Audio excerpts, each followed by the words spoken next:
Cursed by the gold gods in Bethany, we are four souls destined to review the 1001 movies, albums, foods, songs, and TV shows you must consume before you die. Until then, we are the Immortals.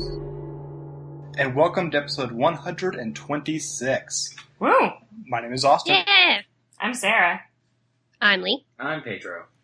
And as you heard there, we are the Immortals. Every week we review one of the 1001's albums, movies, songs, food, and TV shows that you must consume before you die. But first, before we get to what we're going to review this week, let's do a little segment called Off the List, where we talk about something we've consumed in the past week that is unfortunately not on the 1001 list, but we'll recommend anyway. Lee, do you want to start? Well, per Austin and Sarah's recommendation, I watched Letterkenny, and I agree that it needs to be watched by everybody. It's fantastic. I don't think I did a good job last week describing it. How would you describe it? It is about a small Canadian town, small, very rural Canadian town, and its people and their problems. And as someone who is from a small town in the Midwest, it felt like they basically took people from my hometown and made them talk with a different accent, and I loved it so much. When we watched it with you last week, you said one group in particular, you kept saying with a somber tone, that was almost me. Oh my gosh, yes, there's the small town goths, and if my mom would have let me go hang out with those kids, that would have been me. It was so cringy and so wonderful and nostalgic all at the same time. Fantastic. The first two seasons that are on Hulu, highly, highly recommended. Pedro. Yes. What's off the list for you? Off the list for me is Castle Rock. Wonderful Hulu original. Basically all the little goodies around the Stephen King universe decided to come together and make a little be a show in our own right. It's wonderful. It is awesome. I've seen the first 2 episodes. Yes. You haven't betrayed me and watched more, have you? I've seen the 3rd episode. God damn it, Pedro. I can't. Every goddamn time. I had to watch it. It's just so good. Yeah, it's kind of like Stephen King's Fargo. Lots of different homages all tied together in one creepy story. Got renewed for season 2. Why is this show not sponsored by Hulu? I don't know. Alright, Sarah, what Hulu thing do you recommend? I do not recommend a Hulu thing because Hulu is garbage. Holy shit. Whoa. I don't know. I mean, they're not sponsoring us, so we might as well. Maybe we'll get like a ransom sponsor, please stop saying such mean things about us. But not a terrible idea. Keep making Castle Rock, though. Oh, yeah. And get those other seasons of Letterkenny. Yeah. And then fuck off. Yeah. Screw you, Hulu. I've been watching the extremely creepy HBO miniseries Sharp Objects, which is Amy Adams, Chris Messina, and Patricia McCarthy. Clarkson. Patricia Clarkson, sorry. Just being a creepy little small town in Missouri with lots of child murders. My kind of thing. Sarah's the biggest smile on her face right now. I'm the worst about, I love shit like this. It's very, very well acted. It's very interesting. It balances I really want to know who did it. I'm very invested in the mystery, but I'm also, it's such a cool, character and sort of portrait of a town thing. It's very good. By the time this episode airs of The Immortals, the finale is aired on HBO. Oh boy! And yeah, I definitely watched it. So, in the future, I hope that I'm not screw this show, and that actually I'm very happy. Also recommend it. I just finished Glow Season 2 on Netflix. So good. Glow is the show that's about the gorgeous ladies of wrestling. Lee, have you seen Glow? You would love Glow. Yeah. Good. Oh my god. So my boyfriend and I, the last time I was out there, we did a Netflix sampler, which I introduced him to 3 shows that he had never seen. We watched 3 episodes.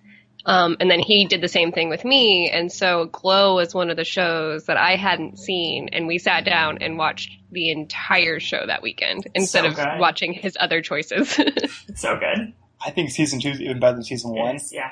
It's so good. It is about the pretty much true story. I think all the character stuff is new. I gotta watch the documentary on Netflix about it. Of a very small local pro wrestling, but all women. Just kind of putting on silly sketches and having wrestling on a live event. And it's all about the camaraderie between the women, the institutional sexism of the 80s, and lots of fun, cheesy wrestling. Season 2 was better than Season 1 for all the character stuff, and, this isn't a spoiler, one episode is entirely just the TV show of Glow. Which is really good. As you watch all their dumb sketches, music videos, and wrestling. Highly recommended, and also, half-hour show. That's nice. Sometimes. It's a Netflix, so it doesn't have to be exactly half hour. That's true. It's like somewhere between 30 minutes and 50 minutes. Yeah. Sadly true. But really good. Yeah, very good.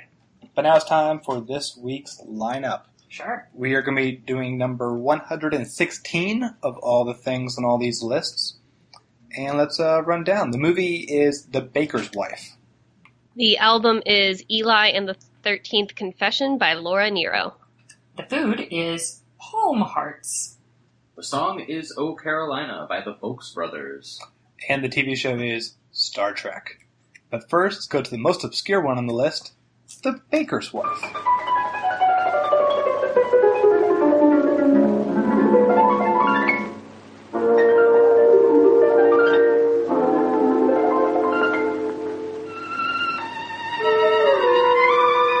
As you can tell from that dialogue-free clip, this is a French film. It came out in 1938, and it is the story of a baker who is the only baker in this small town, and he's often pretty shitty. Yeah. He's left cigars in the bread before. He sometimes got too drunk on Saturday to make the bread on Sunday. But, Every time.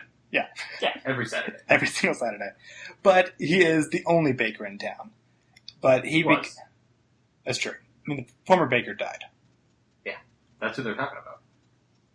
That was the worst baker? In the beginning, they're like, know the baker that you're replacing was this douche that hung himself who gets drunk on Saturdays and made us shitty bread. So you're going to make good bread and now, that's why right? it's like, you have to, that's why the whole plot goes. Okay, so, worth noting. This movie is extremely hard to find. In fact, it is not available anywhere on, DVD, except for, bootleg VHS copies. We watched a version that's on YouTube that had, I would say, 85% of subtitles. Yeah. That's generous. That's very generous. There are complete 60%. scenes that don't have captions. Did you say 16%, Pedro? 60. Okay. That might even be too much. Yeah. Because you'll have, one sentence of subtitles, and then they'll have 3 or 4 following without. Yeah, and, I speak enough French to, sort of figure out what was going on. Basically, they have the subtitles that sort of summarize what they're saying about... Yeah, they have subtitles that basically summarize the, sort of what's going on in the scene, and the rest is mostly just babble. But, it's still... They don't... The subtitles do not capture that the entire thing is done in very fast, very accented French. Mm-hmm. And so, I feel I missed a few things. But the pretty much the story is, new baker's in town, he has a gorgeous wife, he is non-responsive to her, doesn't really, focus on her, doesn't really kind of care about her needs. One day, a handsome guy named Dominique takes her away on horseback, and the baker... A shepherd. The baker is a hot mess. Yeah. And constant denial, keeps on drinking, and the town decides we really need to find this wife so we can have some bread because this guy is a mess. We're not letting this happen again! So it is a French farce, and even though, obviously, I could tell there was Sorkin-esque rat-a-tat dialogue, when they did subtitle it, it was often quite funny. Yeah. There's some really kind of clever one-liners and great performances, especially as... When the baker's in peak denial of maybe she's depressed, maybe she's seeing her mother that she did often, yeah, and just kind of keeps avoiding the fact that she definitely left him. Yeah, it's really funny, and the town is filled with some delightful little weirdos. I love the priest. The priest is one of my favorite parts of the movie. It's just very bad at being aware of how the world really works, because he's just this young Catholic priest who clearly has never had a romance and is I don't understand why everyone cares so much about this, but I feel like I should say something at church about it. He's a lot of fun. Yeah. So Lee and I were at a disadvantage because even though we're all immortal, obviously, we never bothered to learn French. Pedro is fluent in French. And I used to be fluent in French. So I'm, like, kind of fluent in French. I'm better at I'm pretty fluent, hearing. Like, speaking is sort of shot these days, but... So let's start with you, Pedro. How was this? I mean, I liked it. It was fun. But it was, at times, dragging and long and boring. For all the, like... They didn't need an hour of townspeople debating what to do. Yeah. To then set up a manhunt. And then figure this stuff out. Like, just, they sat around the table talking for too long. They roamed the streets jabbering for too long. Just too much talking. I don't know. Yeah, I found it a little slow in the middle. Yeah, the middle, basically, there's too many scenes, I think, of him in denial. Mm-hmm. I think you keep the church scene, because it's really fun, as the priest kind of goes like, maybe you weren't such a piece of shit, maybe you wouldn't have left. And him trying to hang himself, that was also quite funny. But, like, aside from those, you can, like, cut a lot of that and just get to the town being frustrated and more proactive. Mm-hmm. Right. And the town slowly gets more and more drunk as this goes too. Oh, yeah. Should definitely mention, like, oh god, he's getting hammered. But, okay, so when he says in the beginning, I never touch alcohol, that shit will mess you up, I need to do a good job, I need to be a good baker, blah, blah, blah. Eventually he goes to the place and he's like, get me a bottle of Pernod. Yeah. It's like, okay, you want a Pernod? No, I want a bottle. Okay, so half a bottle. Give me a goddamn bottle of the water. Yeah. And then the townsfolk, like, helped him. Yeah. One sat there with the watering can, one sat there with the bottle, and then they just kept feeding it to him. The French are great. Yeah, and then they wonder why he kind of fell apart. The French are great. Lee, what do you think of this one? I thought it was a lot of fun. I really do wish that there was a version available that had more subtitles or was better translated, because the parts that were well translated were really funny. And I really think that there's a lot that I missed in the humor, and especially because it felt like a lot of it was a lot of play on words, and that type of comedy has to be translated. Otherwise, it's just going to completely go over your head. So I wish that we would have been able to have a better version of it. But overall, I liked it. It's funny, whenever I see, like, you know, Criterion puts on Facebook, like, what films do you want to see? Someone always says The Baker's Wife, as well as someone always going like, Pulp Fiction. And it's like, we don't need Pulp Fiction. It's very easily available. But Baker's Wife is something that, like, everyone who's, like, seen a copy, like, at a university or whatever, like, always praises it, but it's so hard to find. And this YouTube version is such a... I mean, it's still very watchable, and I think we all still really enjoyed it, but... But, I mean, I think the guy who put it up on YouTube did the subtitles himself. Like, yeah. And that's, like, a lot of work. And he felt bad about it, because, like, there's, like, 3 times where he just, like, puts on the screen, this wasn't on my VHS, so I don't know how to subtitle this one. Yeah. Which also, like, fascinates me, because, like, those scenes seemed, like, important. Yeah, they were a little important. I mean, like, they weren't, like... Yeah, I mean, they weren't, like, the key scene in the whole movie, but yeah, they were odd ones not to have. But, I don't know. Sarah, do you like the movie? It was fine. It was fine. I mean, I think I enjoyed the challenge of trying to actually watch a movie in French for once in my life and not have the crutch of subtitles, but that was sort of separate from what was actually happening. I think that it is very worthy of a good Criterion or something to really spruce it up. I guess I don't get exactly why it's a lot of people's like it, why a lot of people like really, really, really like it. I thought it was a very good late 30s, you know, sort of that era, farcical little small town story that was, fine. And too long. Could have been an hour and a half and would have been much better. I'll agree with that. I do enjoy just, like, the complication of, like, her leaving. Because, like, we see them only for, like, a little bit at the beginning, but, like, it's very clear, like, not, like, an abusive relationship, but, like, it's a very, like, loveless relationship. Yeah, but distant. He doesn't notice her at all. Well, he's also trying to, like, protect her, like, overly. It's like, oh yeah, you know, the last baker killed him, so shh, don't say that around my wife. It'll upset her. Yeah. Come on, like that sort of thing. Gives her no agency, and like she's having a great time with this shepherd. Yeah. They're like, yeah, they're running around nude outside, like they are living it up on this island. And so that's why I find the ending to be kind of interesting. This isn't a very plot heavy film. We're gonna spoil the ending. You can jump ahead a few minutes if you want to, but like the way they kind of come back, I kind of wish that there was more recognition on his part that he wasn't there for her. I guess. Mm-hmm. But Sarah, you had a bit more of a different take on it. Did I? Mm-hmm. Give me the cliff notes and I'll remember what I said. Yeah. No, I actually, like, because I know that I had an idea. What was it? No, give me the beginning and I'll get to it. You were talking about how, like, the film is more effective if he isn't, like, a completely changed man. Oh, yeah.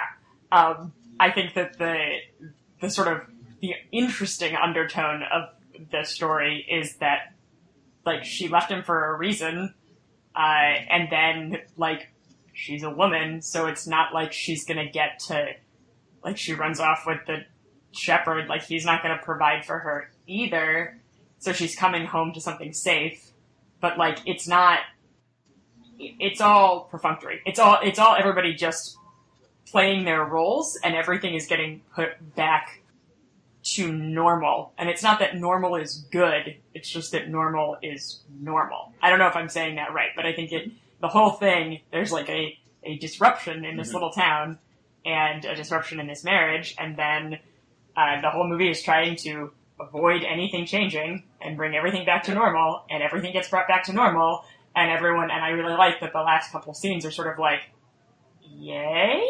Like, okay, like, you know, sort of it's not a sort of like joyful, look at this lovely bread we're baking and blah, blah, blah. Like, no, it's just, yeah, now we're back.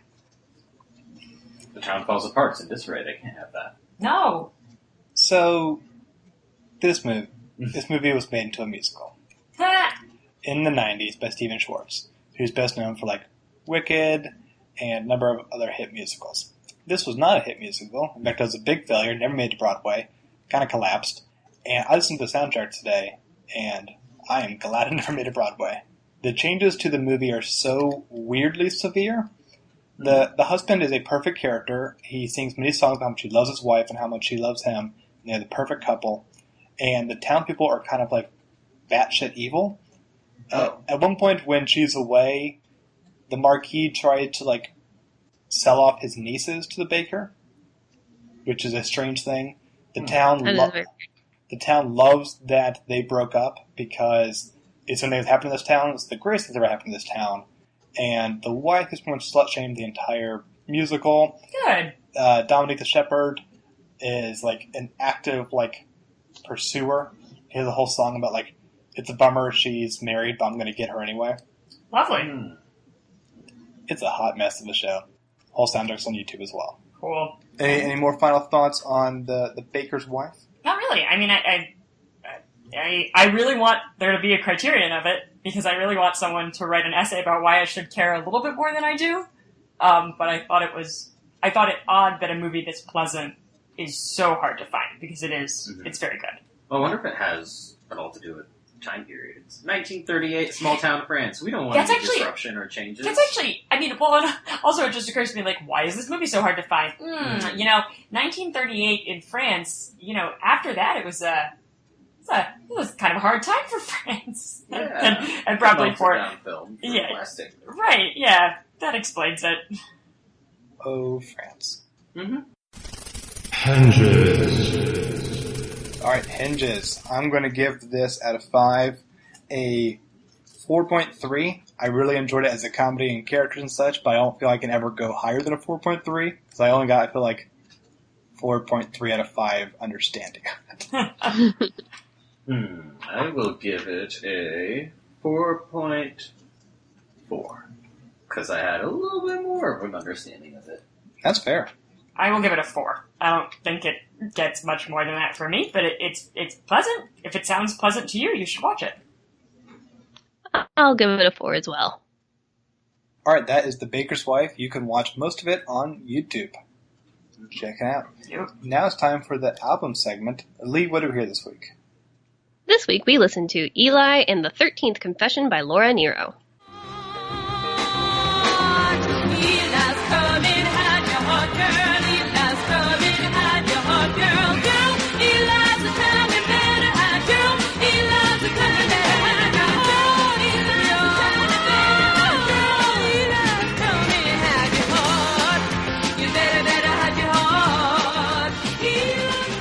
Eli and the 13th Confession is the second album by Laura Nyro. It came out in 1968. And I wanted to like this album a lot more than I did. Why do you say that? Because it's a female singer-songwriter. It's very jazzy. It's kind of offbeat. It's unique lyrics about cool things like, love and drugs and things like that. And, a woman's loneliness and all of these cool topics. But I couldn't stand it. It is one that I almost feel like I would have been able to see live because she plays the piano during the songs, right? Yeah. There is such a powerful energy that she brings to the song, especially the big ones. Like we just heard a clip from Eli's Coming. It's rather powerful, I feel, especially because it just makes you want to tap your foot in a way that I don't get from these albums. And she sounds awesome. I don't think I'm going to listen to this album again, but I really enjoyed it the first time, especially the big numbers and the very strange number called Stoned Soul Picnic. That was a fun one. That was originally recorded by the Fifth Dimension, so this is a cover. Is it a cover? She wrote it. Okay. She wrote it, but the Fifth Dimension recorded it first, and then she covered it or recorded her own version. I don't know. Whatever. Yeah, that's what happened. So, it felt to me like I can see where people could have been influenced by her, and I could see where people enjoy it. I just didn't. And to me, it just felt like a Carole King ripoff, kind of. Like if Carole King took acid and then went to the recording studio, I feel like it would sound similar to this album. That's true. Although it is more coherent lyrically than most songs on acid. Yeah, that's true. But it still has some weird songs. Like my favorite song, I say that loosely, off of this album, Eli's Comin', is just basically 2 lines repeated over and over and over again for 4 minutes. But with a crazy different way of doing it. Because we heard the peak of the very fast, the very loud, and then at the end it gets very soft, very hypnotic in a cool way of it was a 4-minute song where it never felt slow because there's so many different ups and downs for it. Yeah, I guess.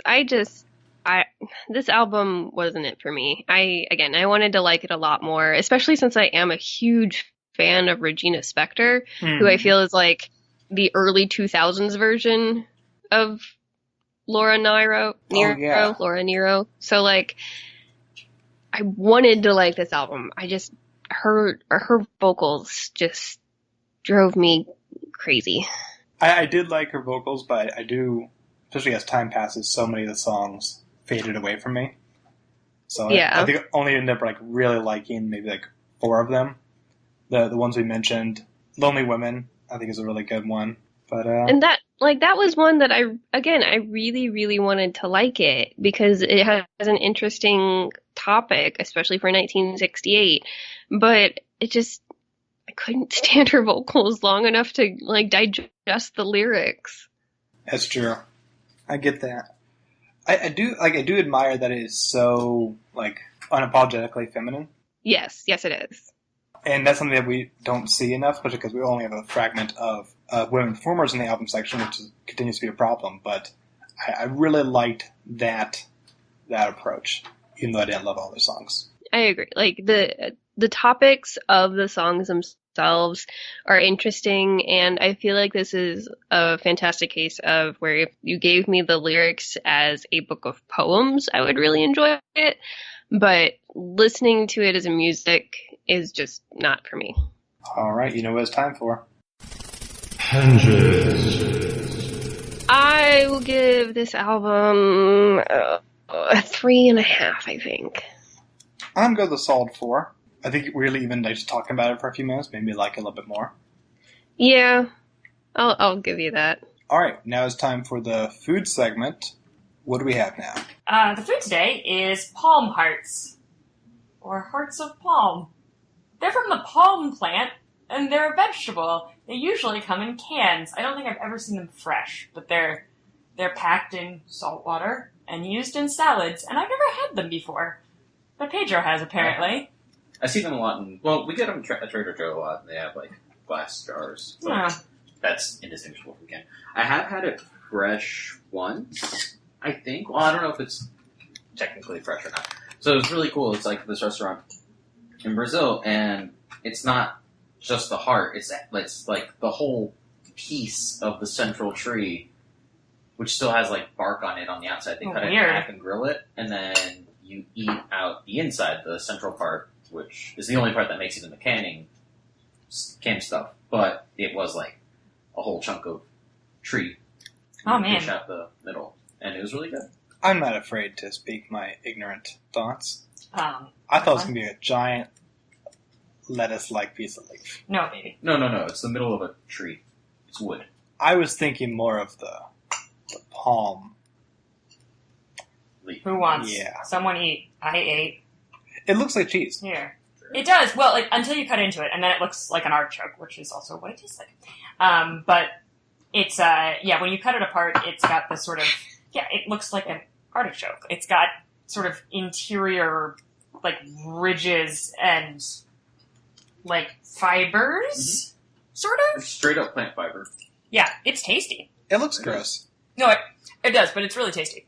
It sounds gross. Like, your description of it does not... I know. No, really, what it looks like and tastes like to me a lot is artichokes, like sliced ones from a jar, not fresh ones. Not pickled, but like still kind of vinegary, salty. Yeah, like you put in salads, and they're delicious.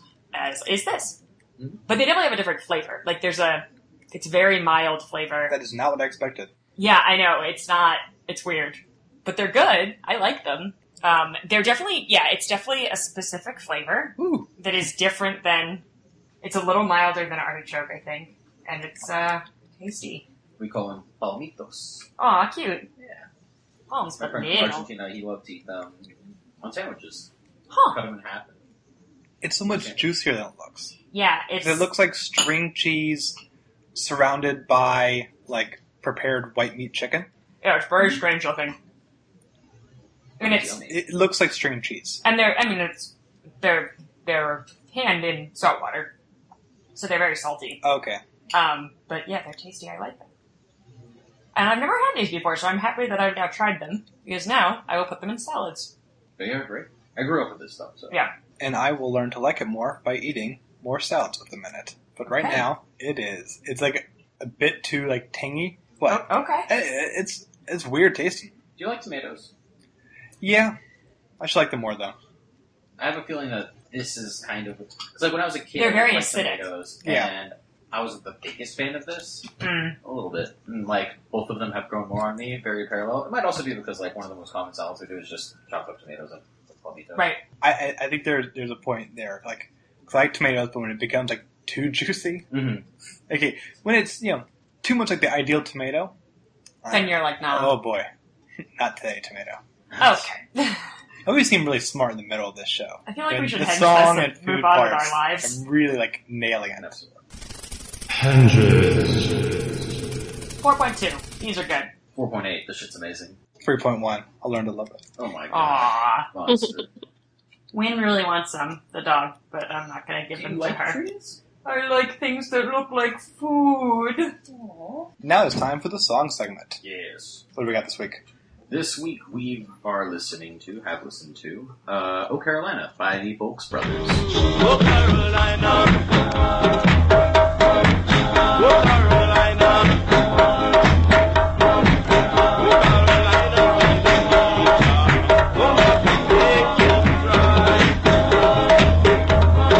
Oh Carolina Oh, Carolina. It is a catchy song. Written in 1958 and released in 1960 by the Folks Brothers. And then there's another version that got really popular. Folks Brothers are a Jamaican ska group. And when I say ska, I don't mean the new ska that you think of when you like Real Big Fish, stuff like that. Right. This is like There's old ska? original. This is the original ska. I didn't know that. This is what it started out as. Yeah. Ska before it was cool. Yeah. Hipster Jamaican ska from the 50s? Yeah. No, ska is Jamaican and from the 50s. So, And then modern ska is appropriated or It's like whatever. punk ska kind of. Yeah. Like the British and Americans kind of took it, ran with it. But that's. So I guess that's the third wave ska. I was doing a little dig into ska. And then there's two-tone ska, which happened in the middle, and that Huh. was two-tone ska. Yeah. No, the hell is two-tone ska? I'm sure we'll find out at some point. Wait, so you deep dove... I didn't deep dive, I shallow dive. It's not You- good to shallow dive. You'll hurt your head. You I wait- know, and I think I did. You waded through some ska. But yeah, it's a fucking great, catchy little tune. It's got like traditional drums. It's got, I mean, it's kind of hard to isolate out all the sounds because the recording isn't the best because it's old and there's a lot going on. But basically, it sounds like there's a group playing at a party and everyone's joining along. It has the weirdest vocals for like the major one on YouTube because like at the beginning it sounds like the main singer is not throughout the song again. And then by the middle he's back into it. Like he starts off so droll. But then hits that chorus and goes, that's what we're doing this. Yeah, the chorus it's a very good chorus. We're only here for the chorus. It's super catchy. Yeah.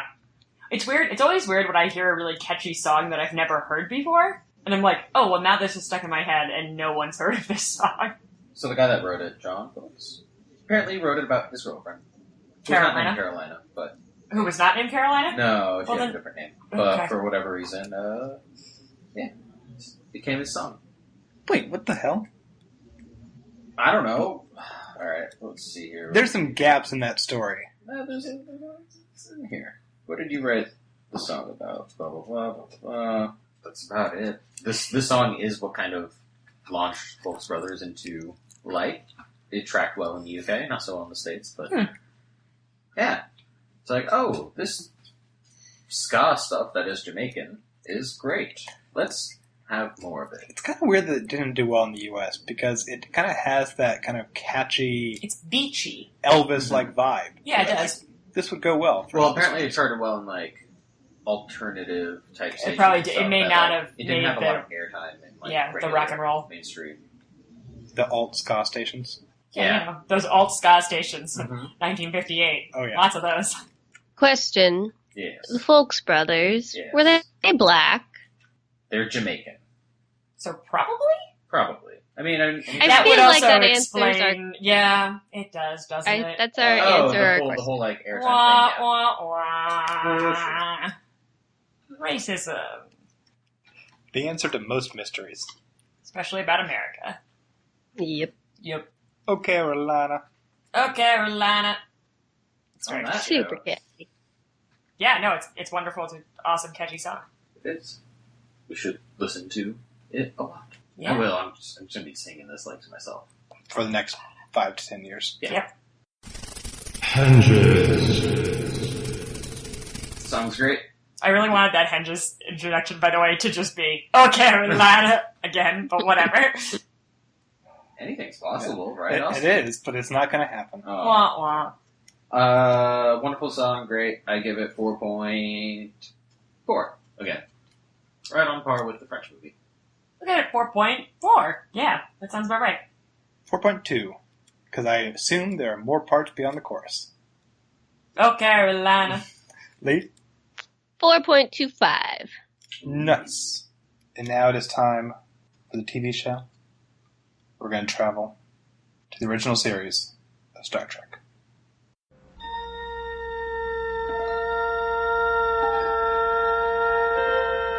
Space, the final frontier.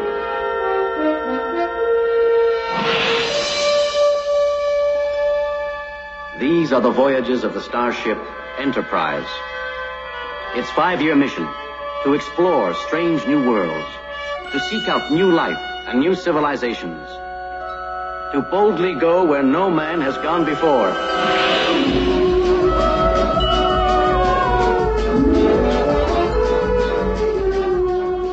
Star Trek.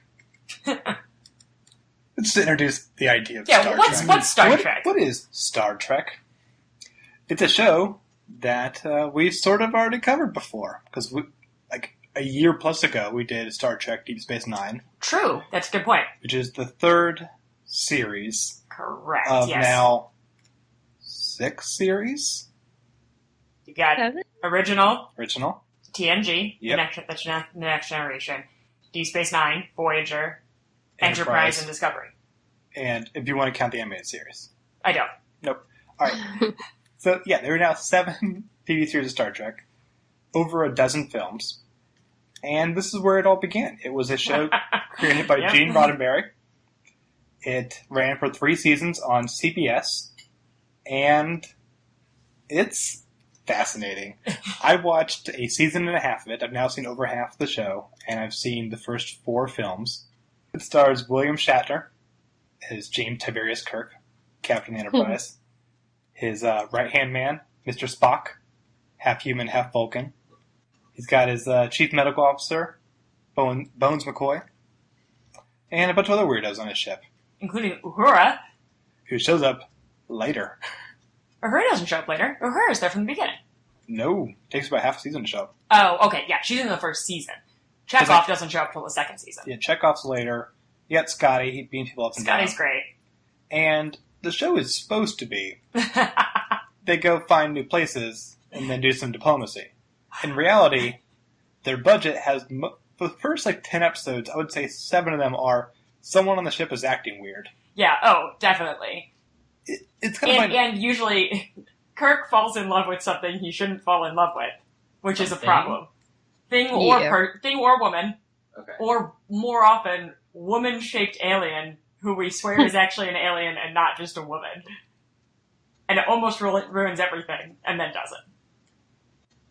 This show has been discussed, overanalyzed, parodied, and is now permanently part of our pop culture. Star Trek, as I mentioned over a year ago on the Deep Space Nine episode, is a big blind spot for me for pop culture. I've always, I grew up with Star Wars. I am now just Doctor Who, but Star Trek is the other one of the major decades-long sci-fi trifectas that I didn't know. And Star Trek the animated series, Star Trek the original series, I think really is the American Doctor Who. In a lot of important ways, it's the right era. It's the sort of the first early, fantasy sci-fi show. It is distinctly American in comparison to the British Doctor Who. But yeah, and I swear I'll only do maybe 3 minutes tops on this, comparing those two, because we did cover the original Doctor Who also about a year ago on this show. It is very American in comparison, especially because everyone makes fun of the Star Trek budget. It's so much better than Doctor Who budget in the 60s. That's why I can actually watch the original series. It's in color. The sets are huge. The beaming up and down the ship doesn't look terrible. The makeup pretty much looks fine, unless they do some big zoom-ins, and it's a little less rough. than fine. But, Spock's ears stay on. Right. Mm-hmm. The color is smooth.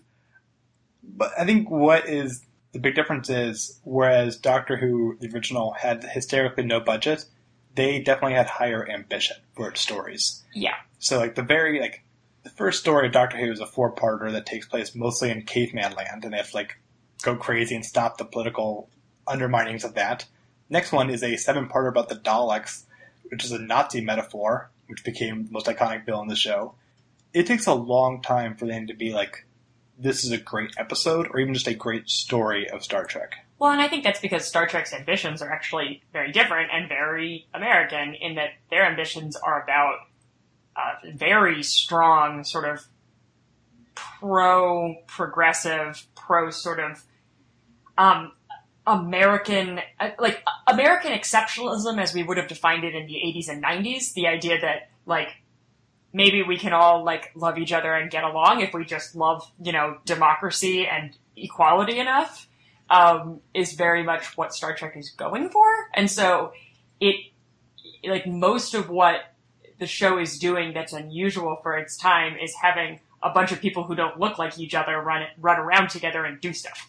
Like the fact that Uhura, who's an African American woman, is on the show is huge, and then the fact that Chekhov, who is explicitly a from the Soviet Union or Russian, I guess they just call him Russian.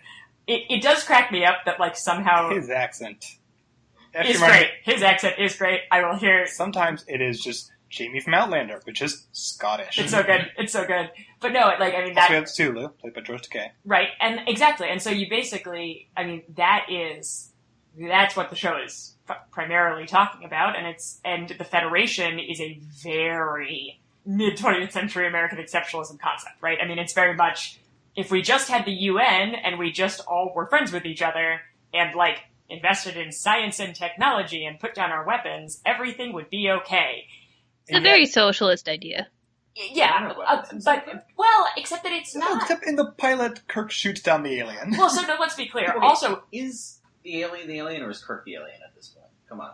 so, well, that's No, there is the first episode has a creature that's a bit parasitic, where like it has someone like always looks like someone like slightly brainwashed to like help it stay alive. And at the point like near the end, in a very like Doctor Who fashion, it goes like, "I'm not meaning to be like malicious. This is how I have to survive." And then Kirk fucking shoots it down and go, "Oh, this is the American Doctor Who."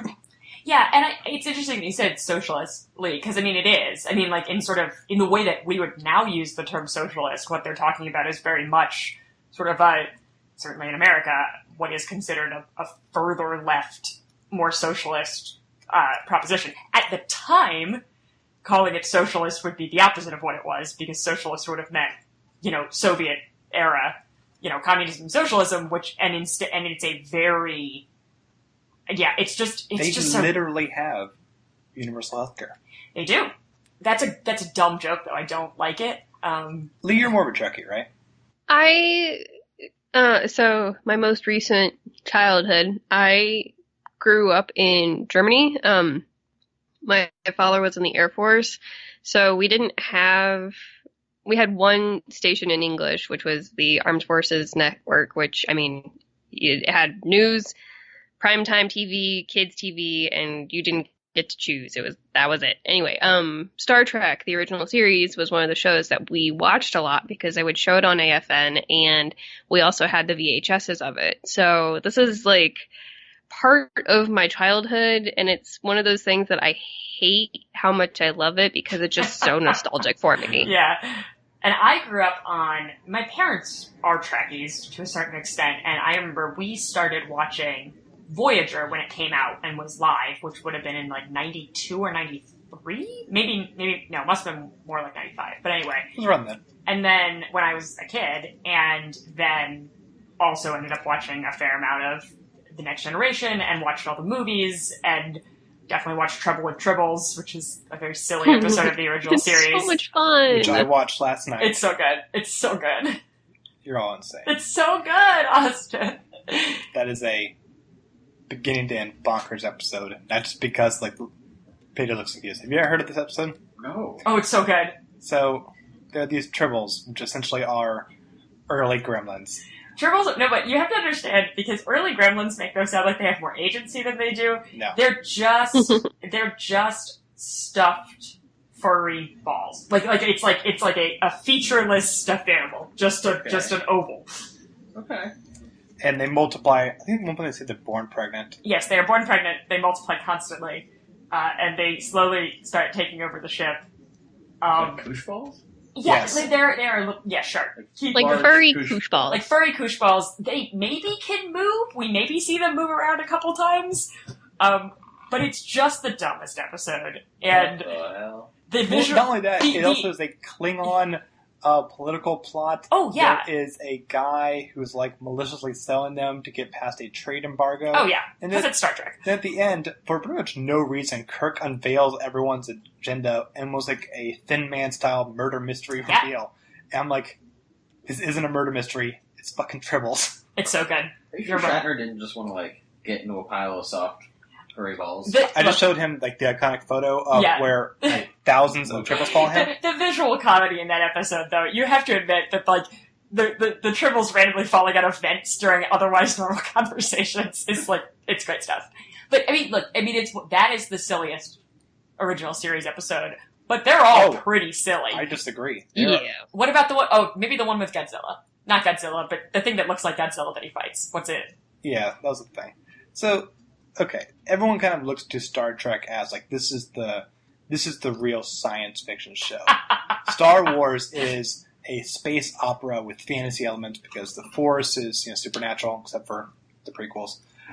And we don't talk about but this is the hard sci-fi show. No, it's fucking not. No, it's because within the 40 episodes I've seen, they encounter multiple gods. Oh yeah, not just like which has always been true about Star Trek. There are. Oh, that's definitional, right? This is the beginning. Yeah, and it's fascinating to see what things they decide to really focus on, what things they don't. And I think by and large, story is so rare for it to be a good one.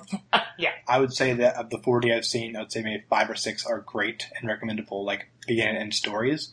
But what really works for me is the core relationship between Kirk, Spock, and Bones, where you have, I'm going to say it, a great performance with William Shatner. Yeah. As this very much Gary Cooper American captain who, like, it goes to like what everyone like wants to imagine as the best elements of the military, where he is the great captain, his focus is on his ship, his crew, and the mission, and he will always like sacrifice himself to be the best for the group, and he takes his responsibility very seriously. Right.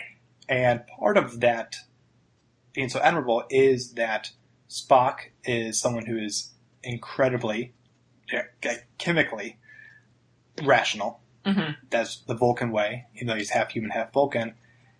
That is providing a counterexample for Kirk, and he admires that sort of right-hand man, not as a yes man, but as a different way of approaching, and then uses Bones as another way of not actually counteracting Spock, but giving him a full, like, good counsel to look at. And those three have amazing chemistry.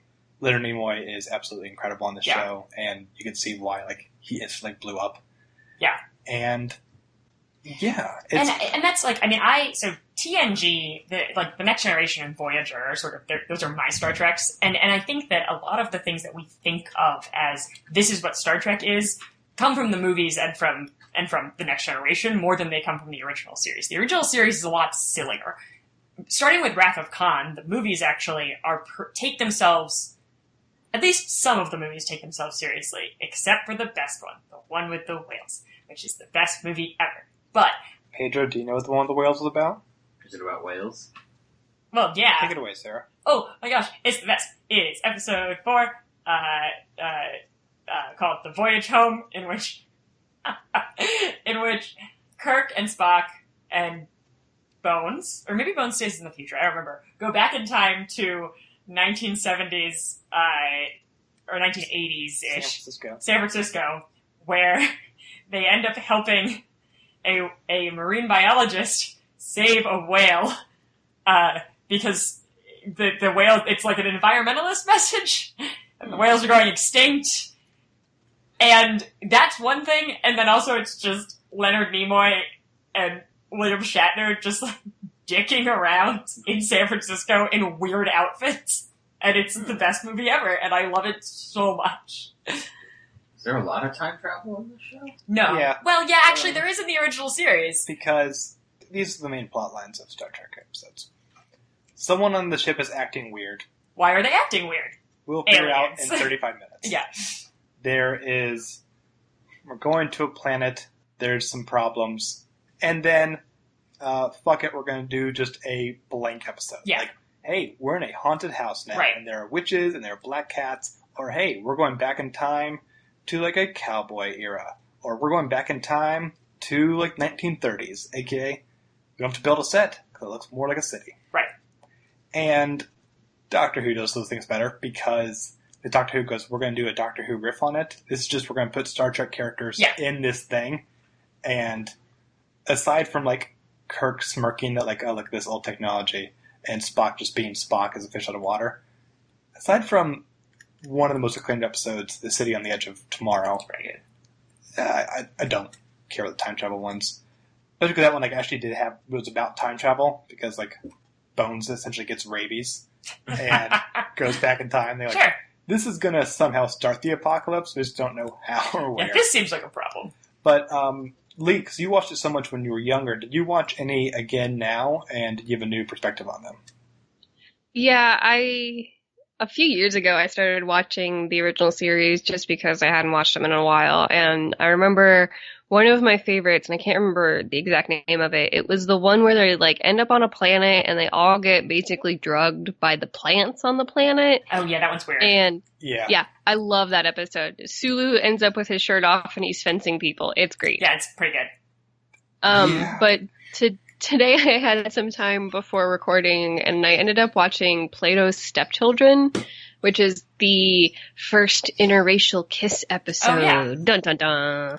And I watched it because of that, and because I hadn't remembered it. And honestly, I liked the plot. It was interesting. The dynamics of the characters are fun, and because part of the plot is that the people on the planet have telekinetic powers, and they're controlling Spock, Kirk, and Bones, and they have to pretend that they're being dragged by some unseen force. So the acting is fantastic, and the plot I thought was interesting, and it has the first interracial kiss on U.S. television, which is really important as well. And Star Trek I don't think that's its only first. There's a lot of things that Star Trek sort of sneaks in as we're the first people to sort of depict this idea or this idea. I mean, again, just where Uhura is in the cast and the way she's treated is just totally different than where women are going to be in television shows. and it's weird because her character was kind of a replacement, because there was this one blonde character whose name I can't remember. I don't remember. She got kidnapped and brainwashed a lot. Yeah. On the first half season, and that doesn't really seem to happen the same way as Uhura. Yeah. Although I did watch one last night when it was a sequel episode, because there is this dude named Mud who is this kind of grifter guy who just kind of keeps making androids, mostly just Sure. to have android women around at all times. And Uhura kind of betrays the entire Enterprise by going, I'm going to work with all these evil androids because I want to become immortal. And What? it was a choice that was being made. I don't remember that one, but and sure. I was thinking, oh, you should fire her from your ship. Yeah. That was some crazy mutiny, and she wasn't brainwashed this episode. Whatever. Aside from that, it was actually a pretty cool episode. As Bud realized he made hundreds and hundreds of robot women, and now he lost control completely. That'll happen. It did.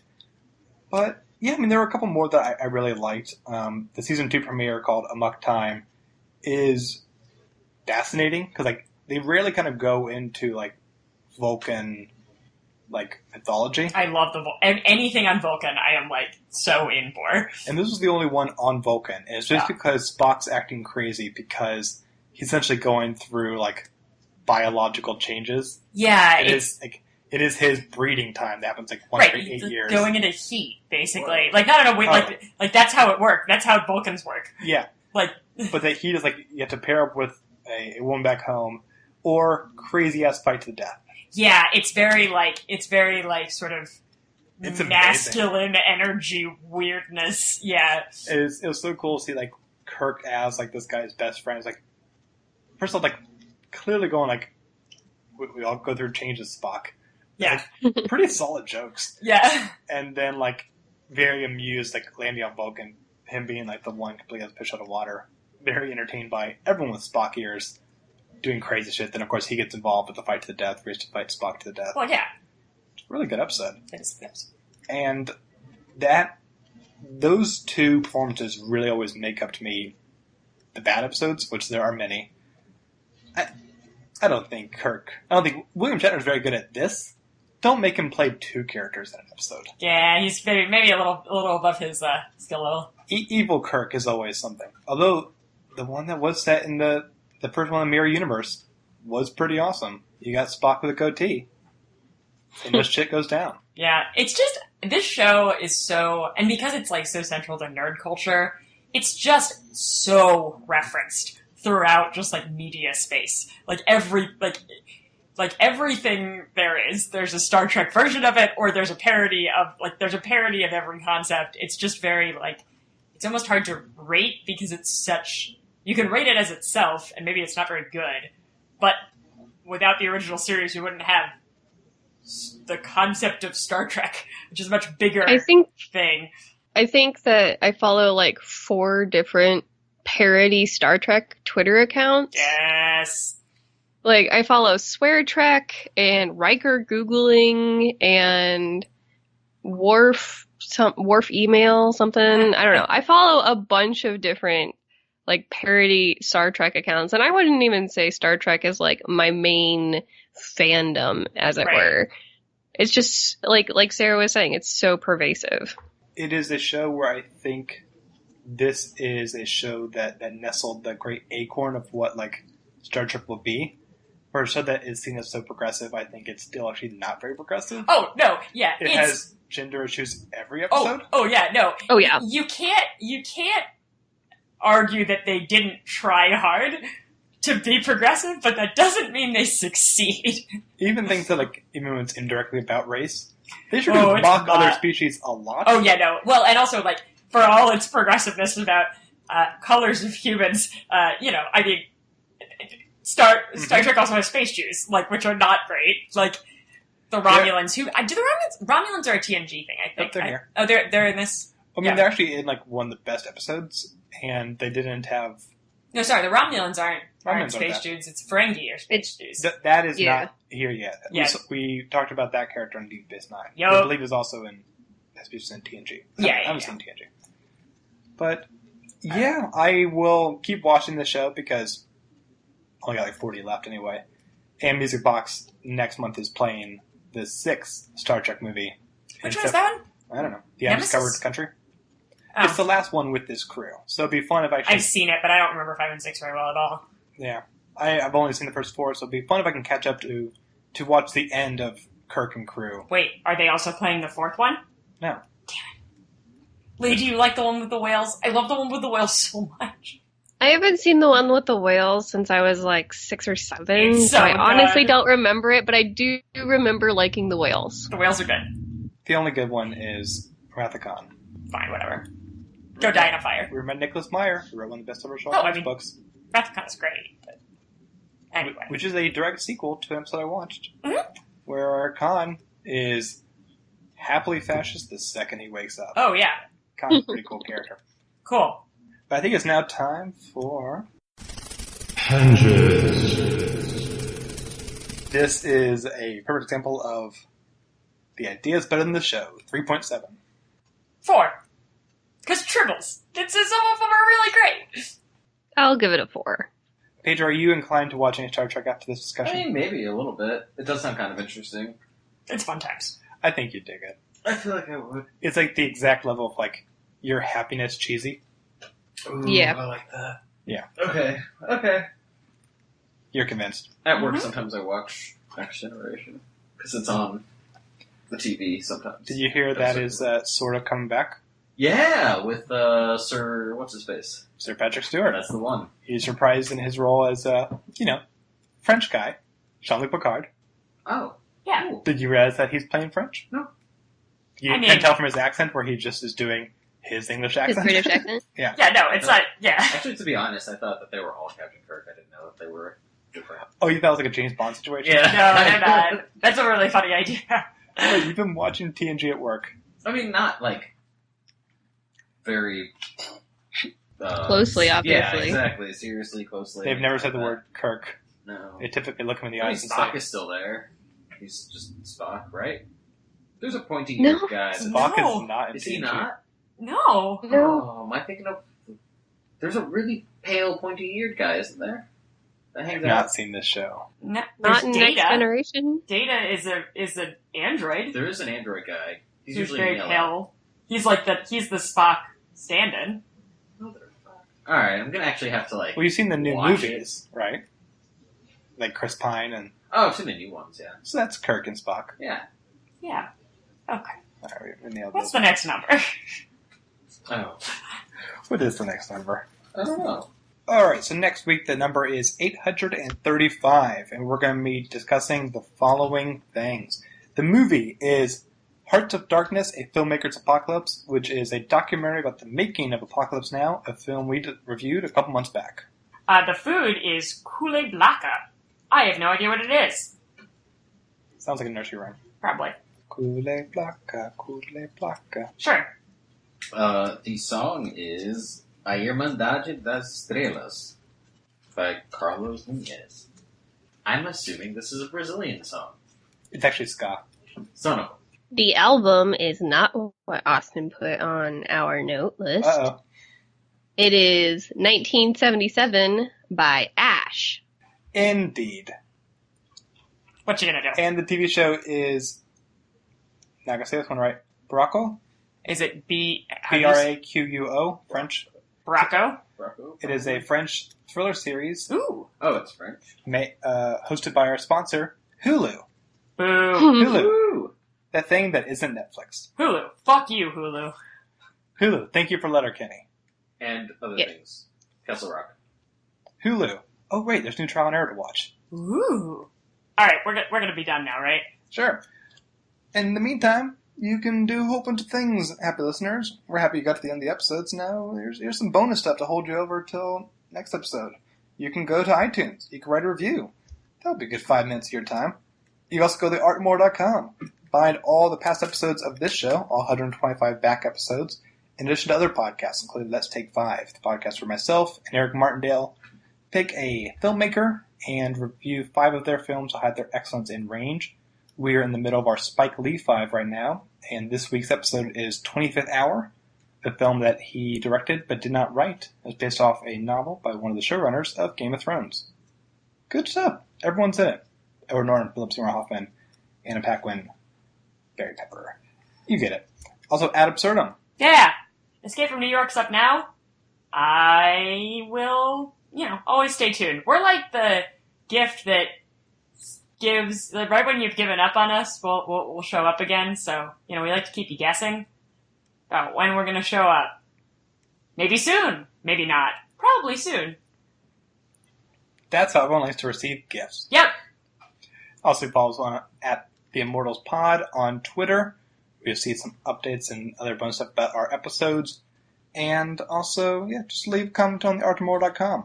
Special thanks to Adam for all of his spiffy intro and other drops we keep putting on throughout the show.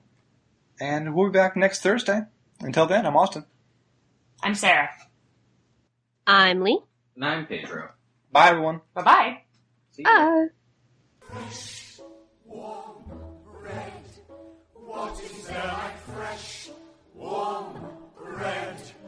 With a bit of butter spread. Sure ambrosia. What is as luscious as a brioche is when you're